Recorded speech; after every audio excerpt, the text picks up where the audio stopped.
സങ്കീർത്തനങ്ങൾ 59 അധ്യായം 1 മുതൽ 9 വരെയുള്ള തിരുവചനങ്ങൾ.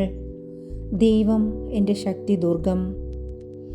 എൻ്റെ ദൈവമേ, ശത്രുക്കളുടെ കൈകളിൽ നിന്ന് എന്നെ മോചിപ്പിക്കണമേ. എന്നെ എതിർക്കുന്നവരിൽ നിന്ന് എന്നെ രക്ഷിക്കണമേ. ദുഷ്കർമ്മികളിൽ നിന്ന് എന്നെ വിടുവിക്കണമേ. രക്തദാഹികളിൽ നിന്ന് എന്നെ കാത്തുകൊള്ളണമേ. അതാ, അവർ എൻ്റെ ജീവന് വേണ്ടി പതിയിരിക്കുന്നു. ക്രൂരർ എനിക്കെതിരായി സംഘം ചേരുന്നു.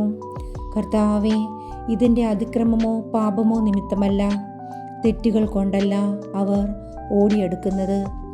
ഉണർന്നെഴുന്നേറ്റ് എൻ്റെ സഹായത്തിന് വരണമേ.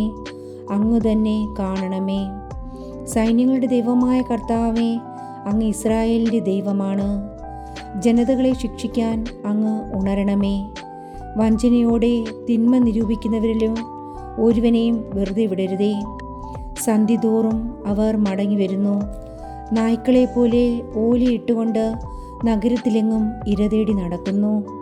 അവരുടെ വായ അസഭ്യം ചുരിയുന്നു. അവരുടെ അധരങ്ങൾ വാളാണ്. ആരുണ്ട് കേൾക്കാൻ എന്നവർ വിചാരിക്കുന്നു. കർത്താവേ, അങ്ങ് അവരെ പരിഹസിക്കുന്നു. അവിടുന്ന് സകല ജനതകളെയും പുച്ഛിക്കുന്നു. എൻ്റെ ബലമായവനെ, ഞാൻ അങ്ങേക്ക് സ്തുതി പാടും. ദൈവമേ, അങ്ങെനിക്ക് കോട്ടയാണ്. ദൈവവചനമാണ് നാം കേട്ടത്. നമുക്ക് ദൈവത്തെ സ്തുതിക്കാം.